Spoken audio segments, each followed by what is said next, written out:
साथियों नमस्कार, मैं हितेंद्र चौधरी लाइब्रेरियन की इस ऑनलाइन क्लासेस में आपका हार्दिक स्वागत एवं अभिनंदन करता हूं। साथियों जैसा कि आप लोगों को पता है कि पीछे आप लोगों को एक हेडिंग दिख रही होगी।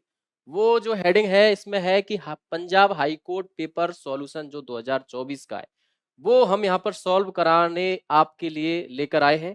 तो साथियों सबसे पहले मैं आप लोगों को बता दूं कि कैरियर क्लासेज के इस डिजिटल प्लेटफॉर्म पर हमारी इसी तरह से सारी जो श्रृंखला है लगातार चल रही है और चलती ही रहेगी, जिसमें अलग-अलग फैकल्टीज के द्वारा आप लोगों के लिए अलग-अलग पेपर का सॉल्यूशन भी कराया जाएगा। और यदि किसी को भी किसी टॉपिक में कोई प्रॉब्लम होती है तो उस टॉपिक से रिलेटेड जितनी भी क्वेरी होती है या कह सकते हैं कि कोई भी टॉपिक का नाम यदि आपको लगता है कि आप लोग उस टॉपिक का एक पूरा डिस्क्राइब अपन को चाहिए तो वो भी आप कमेंट बॉक्स में कमेंट कर सकते हैं ताकि हम आप लोगों को वो चीज प्रोवाइड करवा सकते हैं। साथियों जैसा कि आपके पीछे एक हेडिंग है पंजाब हाई कोर्ट पेपर 2024। आप लोगों को पता है कि जो है राजस्थान हाई कोर्ट का पेपर भी जल्द होने वाला है। और वो जो पेपर है उस पेपर की खास बात मैं आप लोगों को बता देता हूं कि उस पेपर में 200 प्रश्न आने वाले हैं और वो भी समय है उसका सिर्फ 2 घंटे। तो उस पेपर में सबसे जो अहम भूमिका रहेगी वो रहेगी टाइम का मैनेजमेंट। यदि आपका टाइम मैनेजमेंट वेस्ट हो गया तो आपका पेपर भी वेस्ट होने वाला है। उसमें सिर्फ और सिर्फ ध्यान रखना है टाइम मैनेजमेंट का। तो साथियों चलते हैं श्रृंखला की ओर, जिसमें पहला प्रश्न हमारा है कि निम्नलिखित में से किसने सूचना समाज की अवधारणा प्रस्तुत की थी। तो यहां पर पूछा गया है कि सूचना समाज की जो अवधारणा है वो किसके द्वारा प्रस्तुत की गई थी। ठीक है ना। इंफॉर्मेशन सोसाइटी, याद रखना दोस्तों, इंफॉर्मेशन सोसाइटी के लिए पूछा गया है कि इंफॉर्मेशन सोसाइटी ये जो है ये किसने दिया था। तो ये दिया था किसने, फ्रिट्ज माचलुप के द्वारा ये जो है दिया गया था। याद रखना ये जापान से संबंधित है। कहां से, जापान से संबंधित है। ठीक है, ये प्रश्न भी कई बार देखने को मिल जाता है। अगला प्रश्न है किसने सुझाव दिया कि किसी संदेश में जानकारी की मात्रा संदेश निहित शब्दों के आकार पर निर्भर करती है। यहां पर पूछा क्या गया है, यहां पर पूछा गया है कि कोई भी संदेश होता है उसकी जानकारी मात्रा संदेश निहित शब्दों के आकार पर निर्भर करती है।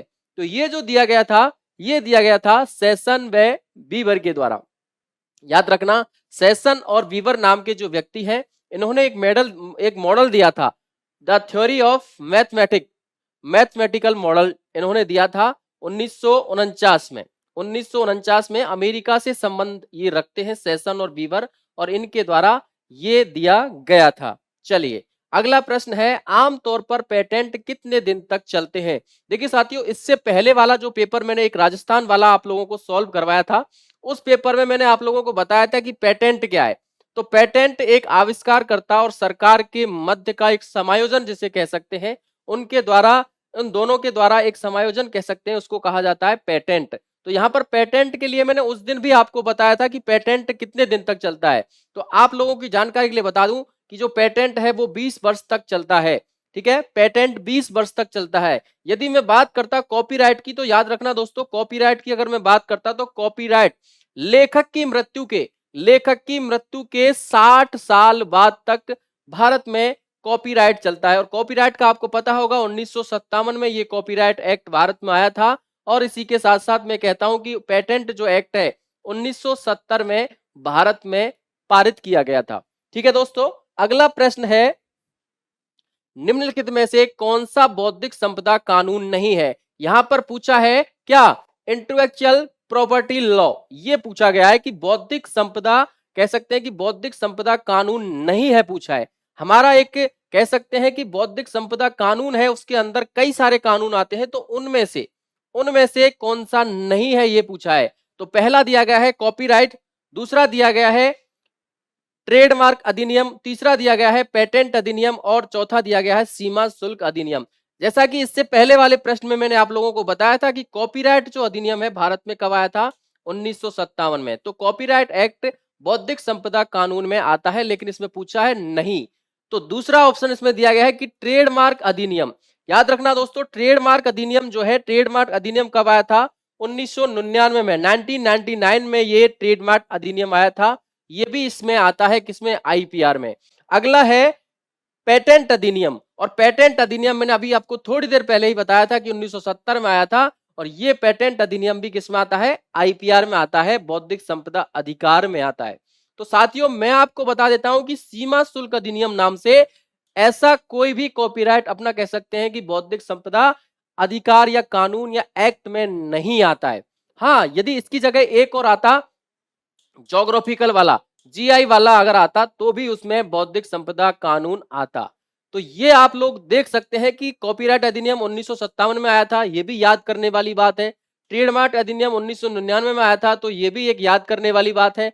अगला प्रश्न यहाँ पर दिया गया है कि पेटेंट अधिनियम कब आया था, तो पेटेंट जो अधिनियम है 1970 में आया था और इसका कितनी है, इसकी कितनी है 20 वर्ष, कितनी बताई थी अभी थोड़ी देर पहले, 20 वर्ष इसका पेटेंट का एक वैलिडिटी रहती है। अगला है भारतीय पेटेंट अधिनियम के अंतर्गत पेटेंट कितने प्रकार के होते हैं। अब देखो ये पेटेंट से फिर से प्रश्न पूछ लिया गया है कि पेटेंट जो होते हैं कितने प्रकार के होते हैं। निम्न ऑप्शनों में से पेटेंट की अगर अपन बात करें, भारतीय पेटेंट अधिनियम, ठीक है, कितने प्रकार के होते हैं, कितने प्रकार के होते हैं, साधारण पेटेंट, जोड़ का पेटेंट, एक पेटेंट कन्वेंशन, यहां पर अपन कह सकते हैं कि ordinary patent of additional, A patent convention. तो ये तीनों की तीनों प्रकार यहां पर उपरोक्त सभी सही है और तीनों की तीनों प्रकार किसमें सही है, तीनों की तीनों प्रकार मतलब उपरोक्त सभी यहां पर आएगा प्रश्न संख्या 5वीं में। क्लियर है। चलिए अगला प्रश्न है, बीपो संधि, बीपो कॉपीराइट संधि वर्ल्ड इंटेलेक्चुअल प्रॉपर्टी ऑर्गेनाइजेशन, ठीक है, स्थापना हुई थी 1967 में, याद रखना 1967 में, और इसका हेडक्वार्टर है जेनेवा में। कहां है, जेनेवा में इसका हेडक्वार्टर है और स्थापना हुई थी 1967 में। एक डेट है जिसका नाम है 26 अप्रैल, 26 अप्रैल को बीपो दिवस मनाया जाता है, world intellectual property organisation day, ये डे मनाया जाता है 26 अप्रैल को, और 1967 में इसकी स्थापना हुई थी, जेनेवा में इसका हेडक्वार्टर है। तो यहां पर पूछा गया है कि बीपो का कॉपीराइट संधि किस अधिनियम किस वर्ष पर अपनाई गई थी, तो ये अपनाई गई थी कब, 1996। इसका राइट आंसर है ऑप्शन संख्या B, B is right answer, और प्रश्न संख्या है 6। चलिए अगला प्रश्न है आरटीआई अधिनियम 2005, ठीक है, आपका पहला प्रश्न यहां पर कह सकते हैं कि कोई पूछ सकता है आपसे कि आरटीआई अधिनियम जो है कब आया था, तो ये जो अधिनियम है ये अधिनियम आया था 2005 में। क्लियर है। के अनुसार केंद्रीय सूचना आयोग में कितने सूचना आयुक्त होते हैं, यहां पर पूछा है कि जो केंद्रीय, आप लोगों को पता होगा कि केंद्रीय सूचना आयोग भी होता है और राज्य सूचना आयोग भी होता है, तो जो केंद्रीय सूचना आयोग है उसमें कितने सूचना आयुक्त हो सकते हैं, ठीक है, कितने सूचना आयुक्त हो सकते हैं, ये प्रश्न आपसे पूछा है आरटीआई 2005 के रिगार्डिंग। तो ये जो है यहां पर कह सकते हैं कि इसका राइट आंसर होगा 10 सूचना आयुक्त हो सकते हैं केंद्रीय सूचना आयोग में। आरटीआई का आपको पता है कि आरटीआई जो है 12 अक्टूबर को पूरी तरह से लागू हो गया था। कब लागू हो गया था, 12 अक्टूबर को, और आप लोगों को पता होगा कि 15 जून को ये अधिनियम बना था, और यहां पर जब ये 12 अक्टूबर को लागू हुआ था तो पूरे देश में ये लागू हो चुका था, लेकिन एक जगह छोड़ी थी उसमें जिसका नाम था जम्मू कश्मीर, और वो जम्मू कश्मीर भी शामिल हो गया था कब, 2009 में आके जम्मू कश्मीर को भी इस आरटीआई एक्ट के अंतर्गत शामिल कर लिया गया। क्लियर है दोस्तों। अगला प्रश्न है, मैं थोड़ा फास्ट हो सकता हूं लेकिन मैं आप लोगों को यही सलाह दूंगा कि फास्ट ऑब्जेक्टिव करने से क्या है, सभी के डाउट जल्दी से क्लियर होते हैं, और उसका एक ये रहता है कि आप लोग वीडियो की स्पीड भी नहीं बढ़ाते हो, और मेरा एक पर्सनल व्यू मैं कह रहा हूं कि इसकी स्पीड बढ़ाना भी मत, क्योंकि इतनी ही स्पीड से अपन देखेंगे तो चीजें अच्छे से समझ में आएंगी। अगला है आरटीआई एक्ट, ये कब आया था, ये आया था सर 2000 में। कब आया था, यहां पर कह सकते हैं कि आईटी जो एक्ट है, आईटी जो एक्ट है वो आया था 2000 में। ये भी प्रश्न एक यहां पर सॉल्व हो गया कि आरटी एक्ट कब आया था, तो वो आया था 2000 में। क्लियर है। अगला यहां पर कहा है कि इसमें कितनी अनुसूचियां हैं, तो याद रखना दोस्तों इसमें 4 अनुसूचियां दी गई हैं, किसमें, अपने आईटी एक्ट जो 2000 में आया था उसमें। क्लियर है। चलिए अगला प्रश्न है, विश्वविद्यालय अनुदान आयोग जिसको शॉर्ट में बोलते हैं अपन यूजीसी, ठीक है, यूजीसी, इसको बोलते हैं यूनिवर्सिटी ग्रांट कमीशन। इसकी फुल फॉर्म भी आपसे पूछी जा सकती है कई बार कि यूजीसी की फुल फॉर्म, हालांकि प्रश्न बहुत सीधा है लेकिन फिर भी पूछी जा सकती है कि यूजीसी की फुल फॉर्म क्या है, तो यूनिवर्सिटी ग्रांट कमीशन, ये जो है इसकी फुल फॉर्म है यूनिवर्सिटी ग्रांट कमीशन। तो इसके लिए पूछा है कि विश्वविद्यालय अनुदान आयोग से पहले अध्यक्ष कौन थे। इसके जो पहले अध्यक्ष थे ये कौन थे, तो इसके पहले अध्यक्ष हुआ करते थे doctor CD Deshmukh. CD Deshmukh इसके पहले अध्यक्ष हुआ करते थे।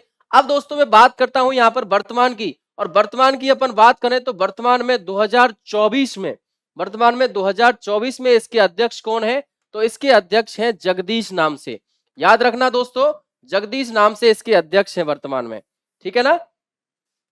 यहां लिख देता हूं जगदीश, ये वर्तमान अध्यक्ष हैं किसके, अपने यूजीसी के। और यूजीसी की स्थापना की अगर बात करूं तो इसकी स्थापना जनरली 1953 में हुई थी, लेकिन एक अधिनियम के तहत स्थापना की बात करें तो इसकी स्थापना हुई थी 1956 में। याद रखना 1956 में इसकी स्थापना हुई थी। क्लियर है। चलिए अगला प्रश्न है अपना इंडियन लाइब्रेरी एसोसिएशन। यहां पर आईएलए की बात हो रही है। मैंने आपको एक बार अभी बताया था इससे पहले कि आपको यूजीसी की फुल फॉर्म पूछी जा सकती है, इसी प्रकार से आपसे पूछी जा सकती है किसकी, इसी प्रकार से आपसे आईएलए की फुल फॉर्म भी पूछी जा सकती है कि आईएलए की फुल फॉर्म क्या है।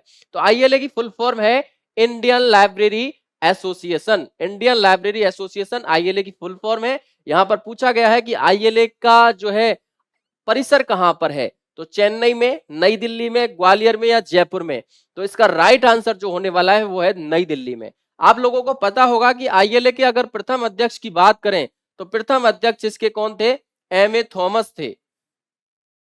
एम ए थॉमस इसके प्रथम अध्यक्ष थे किसके, आईएलए के। और आईएलए की जो स्थापना है वो स्थापना हुई थी 1933 में। आईएलए की 68वीं कॉन्फ्रेंस हमारे राजस्थान के अजमेर जिले में हुई थी। याद रखना अजमेर जिले में हुई थी, जो कि कौन सी थी, ये थी अपनी कौन सी 68वीं कॉन्फ्रेंस थी, ठीक है। और इसकी 69वीं कॉन्फ्रेंस हो चुकी है, वो हुई थी कहां पे, शायद बीएचयू में हुई थी, मुझे थोड़ा कंफर्म नहीं है बट श्योर नहीं हूं, बट है हुई यहाँ पे थी, ठीक है। अगला है यहां पर पूछा गया था इंडियन लाइब्रेरी एसोसिएशन, ठीक है। इंडियन लाइब्रेरी एसोसिएशन की स्थापना 1933 में, अगर डेट की भी बात करें तो 13 सितंबर इसकी डेट है, 13 सितंबर 1933 को इसकी स्थापना हुई थी। क्लियर है। चलिए, और इसके अगर वर्तमान अध्यक्ष भी आपसे पूछ लिए जाएं तो उनका नाम है रामभाऊ खड़गे। रामभाऊ खड़गे इसका वर्तमान अध्यक्ष हैं आईएलए के। क्लियर है। चलिए अगला प्रश्न है, विश्व का सबसे बड़ा एवं सबसे प्रभावशील पुस्तकालय संघ कौन सा है। आप लोगों की जानकारी बता दूं कि एक पुस्तकालय संघ हुआ करता है जिसका नाम है एएलए, और एएलए जो है उसकी स्थापना 1876 में हमारे भारत के नहीं, हमारे पूरे विश्व के पुस्तकालय विज्ञान के जनक जिनको कहा जाता है मेलविन डेवी, मेलविन डेवी के द्वारा उसकी स्थापना की गई थी, जिसका नाम है अमेरिकन लाइब्रेरी एसोसिएशन, जो विश्व का सबसे बड़ा और सबसे प्रभावशील पुस्तकालय संघ है, ठीक है। इसका नाम है एएलए। एएलए स्थापना मैंने आपको बताई थी अभी, स्थापना हुई थी 1876 में, ठीक है। मेलविन डेवी महोदय के द्वारा इसकी स्थापना की गई थी, अमेरिकन लाइब्रेरी एसोसिएशन। यदि फुल फॉर्म पूछ ली जाए तो अमेरिकन लाइब्रेरी एसोसिएशन। अगर अपन वैसे देखें जनरली तो इफ्ला भी अपने आप में एक बहुत बड़ा संघ है, international federation of library association. यहां पर यदि इंस्टीट्यूशन शब्द और होता तो और बेटर होता, ठीक है। तो इफ्ला यहां पर कह सकते हैं, इफ्ला भी अपने आप में एक संघों का संघ, महासंघ इसको कहा जाता है, इफ्ला को। चलिए अगला प्रश्न है, विश्वविद्यालय अनुदान आयोग की स्थापना संसद के एक अधिनियम द्वारा की गई थी। अच्छा, यहां पर पूछा गया है कि यूनिवर्सिटी ग्रांट कमीशन जो है इसकी स्थापना कह सकते हैं कि संसद के एक अधिनियम द्वारा, संसद के अधिनियम द्वारा कब इसकी स्थापना की गई थी। मैंने आपको बताया था कि 1953 में इसकी एक जनरल स्थापना की गई थी, लेकिन यहां पर पूछा गया है क्या, पूछा गया है कि स्थापना एक संसद के अधिनियम द्वारा कब की गई थी। तो याद रखना दोस्तों 1956, जो मैं आपको पहले भी बता चुका हूं कि 1956 में इसकी स्थापना की गई थी। चलिए अगला प्रश्न है यूजीसी। अगला प्रश्न है, यूजीसी ने एक सूचना और पुस्तकालय नेटवर्क जिसको कहा जाता है इनफिल्मनेट। दोस्तों इनफिल्मनेट जो है अपने आप में अपने भारत का बहुत बड़ा एक नेटवर्क है, जिसको बोलते हैं इंफॉर्मेशन लाइब्रेरी नेटवर्क। ये लाइब्रेरी नेटवर्क का सबसे बड़ा नेटवर्क है, जिसका नाम है इनफिल्मनेट का कार्यक्रम की स्थापना, जिसका मुख्यालय है, तो जिसका मुख्यालय है दिल्ली में, कोलकाता में, अहमदाबाद में, चेन्नई में। तो साथियों मैं थोड़ा आपको बताना चाहता हूं कि जो इसका मुख्यालय है की जगह अगर था प्रश्न में आता तो और भी अच्छा रहता, क्योंकि अभी वर्तमान में ये अहमदाबाद में नहीं है। यदि ऑप्शन इसका था होता तो ऑप्शन का राइट आंसर रहता अहमदाबाद, लेकिन इसको 2013 से याद रखना, 2013 से इसको गांधीनगर के गुजरात में स्थापित कर दिया गया है अलग से अपनी एक बिल्डिंग में। ठीक है, कहां पे? गांधीनगर, याद रखना गांधीनगर में। अगर ऑप्शन में अगर है आता तो कहां आता? गांधीनगर, और अगर था आता तो कहां आता? अहमदाबाद में। डेट याद रखना 2013। इन्फिलिपनेट इंफॉर्मेशन लाइब्रेरी नेटवर्क 1991 में इसकी स्थापना की गई थी। भारत का सबसे बड़ा लाइब्रेरी नेटवर्क है। बहुत सारे इसने प्रोजेक्ट चला रखे हैं, जिन प्रोजेक्ट में प्लानर है, कैलीवर है। ठीक है, इसी तरीके से कई सारे सॉफ्टवेयर, जैसे एक सॉल्व सॉफ्टवेयर है, हर तरीके के। अब एक वर्तमान में एक आया है शेरनी, शेरनी ये महिलाओं के लिए चला गया है शेरनी, और अभी आया है ये मार्च 2024 में। याद रखना मैं आपको करंट अफेयर्स को भी साथ लेके चलूंगा। देखो, पुराना जो मैटर है वो आप पढ़ना छोड़ दीजिए, क्योंकि चीजें अब लेटेस्ट आ रही हैं, चीजों को लेटेस्ट तरीके से पूछा जा रहा है। कई सारी चीजें ऐसी हैं जिनको सिर्फ डायरेक्टली, कोई भी कॉन्फ्रेंस होती है, कोई भी चीज की स्थापना है, कौन किसका अध्यक्ष है, ये सारी वर्तमान की चीजें आपके लिए जानना जरूरी है। और इसके लिए भी मैं आपको एक पर्टिकुलर बहुत शानदार वीडियो में आपके लिए लेकर आऊंगा।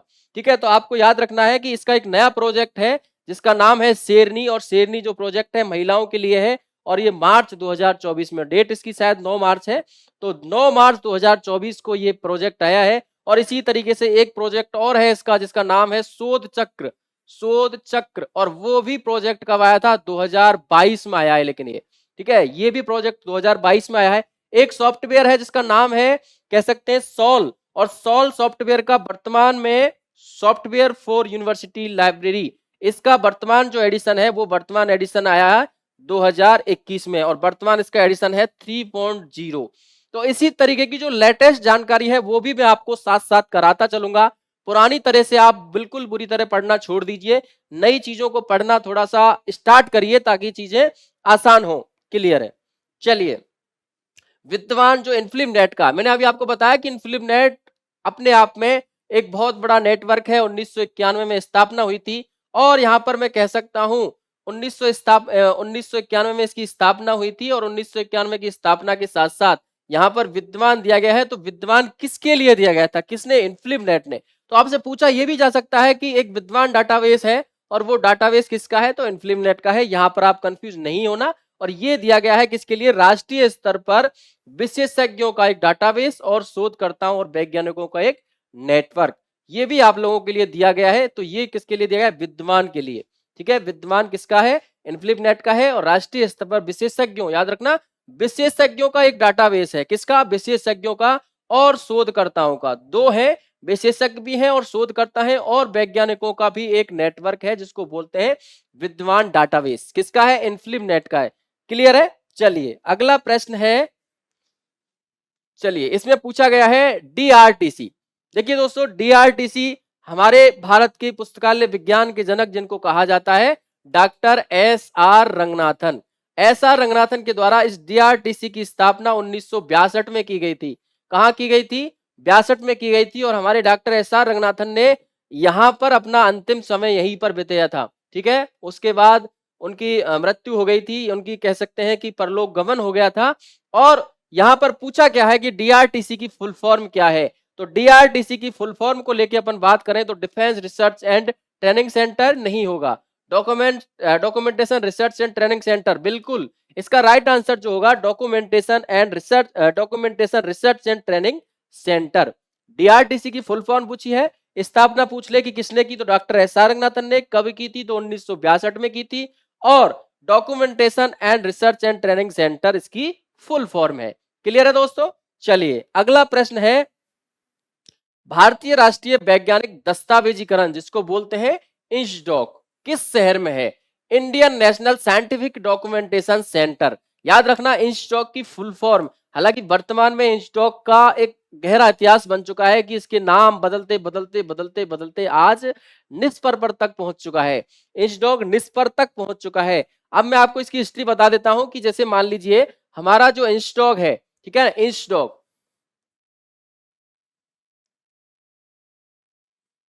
देखो, INSDOC Indian national scientific documentation centre, full form पूछी गई थी, Indian national scientific documentation centre. Clear है। अब इसके बाद में यहां पर इनके साथ और जुड़ जाता है कौन, निस्कॉम, निस्कॉम और जुड़ जाता है, और ये दोनों से मिलकर बनता है निस्केयर।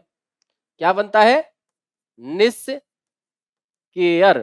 और निस्केयर, आज की डेट में ये निस्केयर भी खत्म कर दिया गया है और इसका नाम भी चेंज कर दिया गया है। तो इस निस्केयर के साथ में भी प्लस हो जाता है क्या, निस्टोड। याद रखना, निस्टोड। और निस्टोड प्लस हो जाता है 2021 में, और 2021 में ये निस्टोड प्लस में होके इसका बन जाता है NISCPR, निस्पर। याद रखना, वर्तमान जो नाम है इस डॉग का, निस्केयर का जो वर्तमान नाम है वो क्या है, निस्पर है। तो आप लोगों को ये निस्पर भी याद रखना है। ऐसे में आपको अभी बताया था कि मैं आपको वो जो पुराना पैटर्न था उसको छोड़ के नए पैटर्न की तरफ लेके चलूंगा। तो निस्पर इसका वर्तमान नाम हो चुका है, इंचडॉग और निस्केयर अब बिल्कुल पूरी तरह से खत्म कर दिए गए हैं। इसकी स्थापना हुई थी निस्केयर की 2002 में, और इसकी स्थापना हुई थी 2021 में। क्लियर है दोस्तों। चलिए अगला प्रश्न है, पुस्तकालय और सूचना विज्ञान में 5 वर्षीय एकीकृत पाठ्यक्रम शुरू करने वाला भारत का पहला विश्वविद्यालय कौन सा था। तो यहां पर पूछा गया है कि भारत का पहला ऐसा कौन सा विश्वविद्यालय है जिसने पुस्तकालय एवं सूचना विज्ञान, अपने लाइब्रेरी एंड इंफॉर्मेशन साइंस में एक 5 वर्ष का एकीकृत पाठ्यक्रम शुरू किया था। 5 वर्ष का एक एकीकृत पाठ्यक्रम शुरू किया था, किसमें, अपने लाइब्रेरी एंड इंफॉर्मेशन साइंस में। तो उस विश्वविद्यालय का नाम पूछा गया है, पंजाब विश्वविद्यालय, कलकत्ता विश्वविद्यालय, बॉम्बे विश्वविद्यालय और दिल्ली विश्वविद्यालय, ये पूछा गया है। तो यहां पर जो राइट आंसर होगा कलकत्ता विश्वविद्यालय। क्लियर है। चलिए, निम्नलिखित में से किसने पुस्तकालय विज्ञान के 5 नियमों का प्रतिपादन किया था। बहुत ही इजी प्रश्न आपको लग रहा होगा, क्योंकि 5 लॉज ऑफ लाइब्रेरी साइंस को देने वाले हमारे भारत के पुस्तकालय विज्ञान के जनक, जिनको कहा जाता है डॉक्टर SR रंगनाथन। तो डॉक्टर SR रंगनाथन के द्वारा, यहां पर कह सकते हैं कि डॉक्टर SR रंगनाथन के द्वारा ये 5 लॉज ऑफ लाइब्रेरी साइंस दिए गए थे।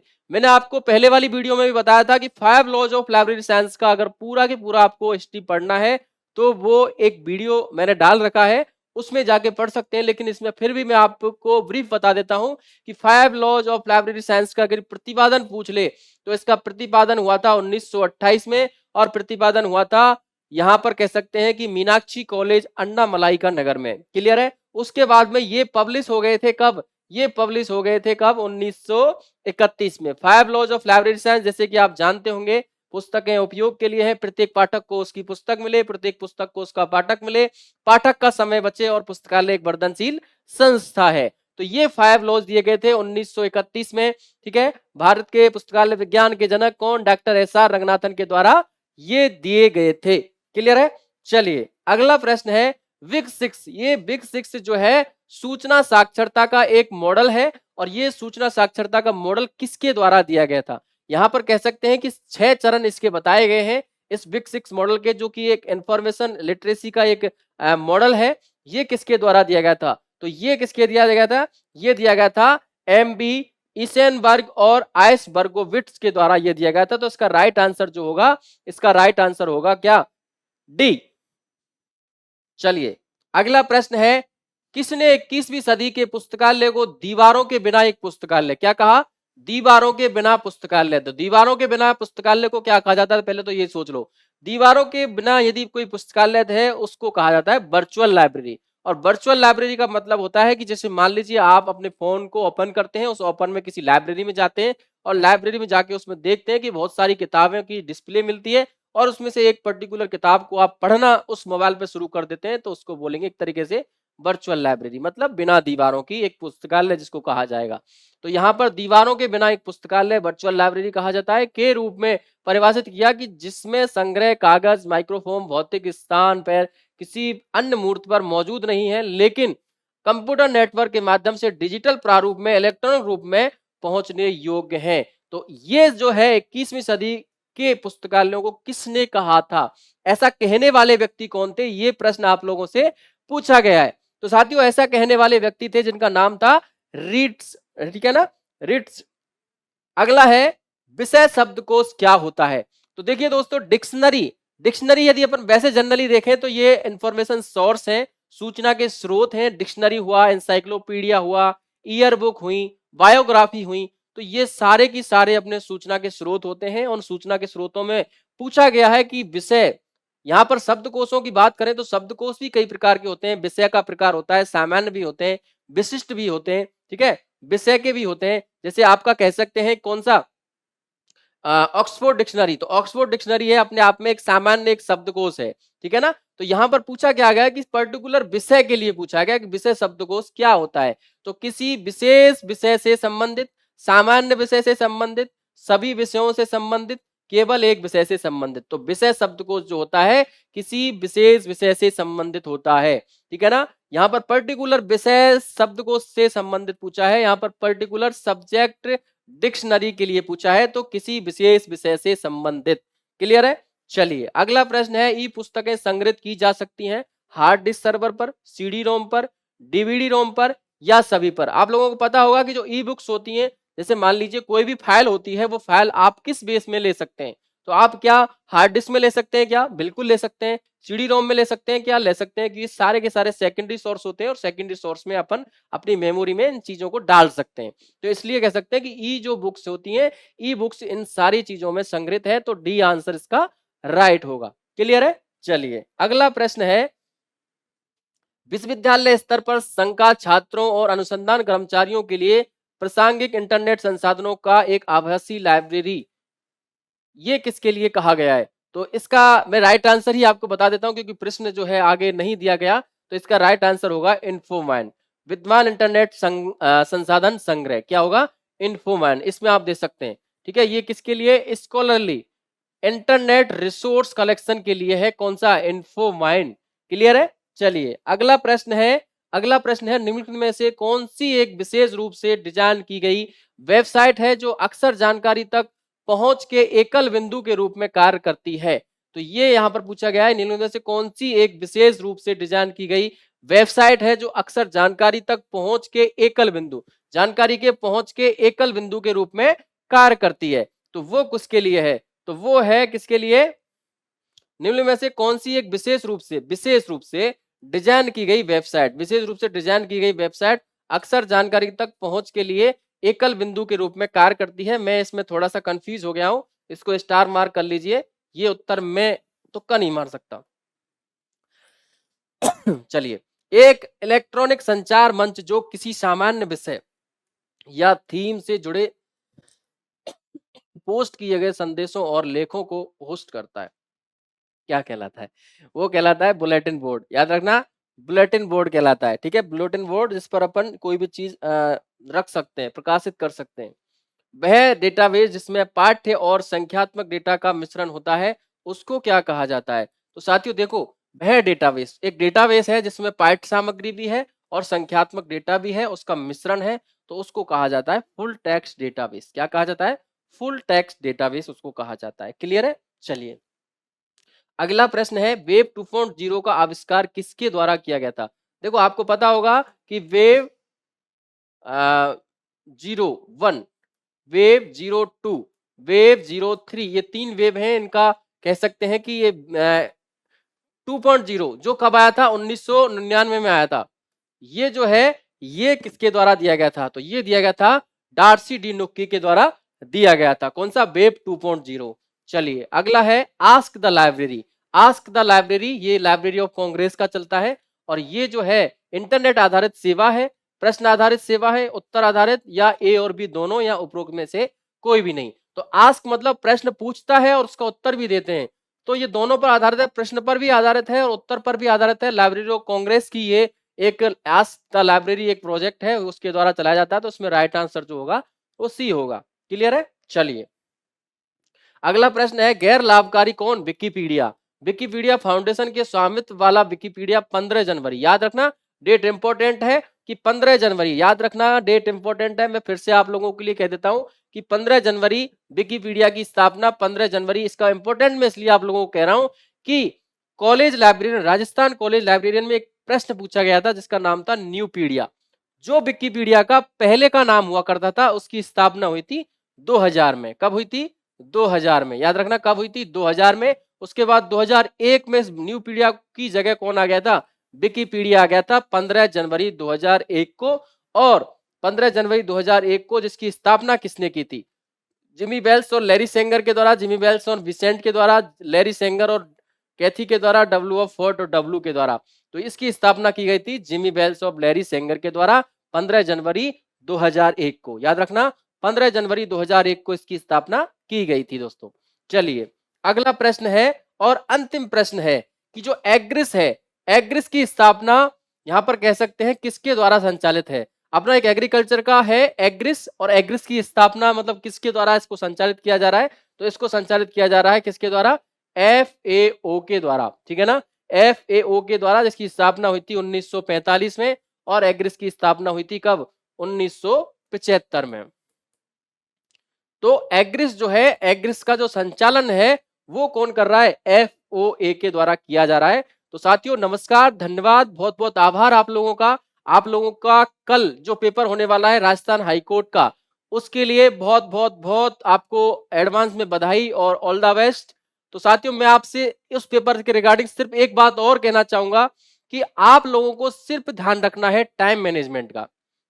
टाइम मैनेजमेंट, टाइम मैनेजमेंट और सिर्फ टाइम मैनेजमेंट, क्योंकि वो जो पेपर सॉल्व होने वाला है वो सिर्फ टाइम मैनेजमेंट से होगा, क्योंकि समय कम और प्रश्न ज्यादा हैं। तो आप लोगों को नेगेटिव है नहीं है, तो आप लोगों को पेपर को ये नहीं सोचना है कि मैं दोबारा उस जगह पे आऊंगा और दोबारा उस जगह पे आकर पेपर का टिक करूंगा। कतई ये रिस्क मत लेना। प्रश्न आ रहा है तुरंत गोला भरना, प्रश्न आ रहा है तुरंत गोला भरना। ठीक है, धन्यवाद साथियों।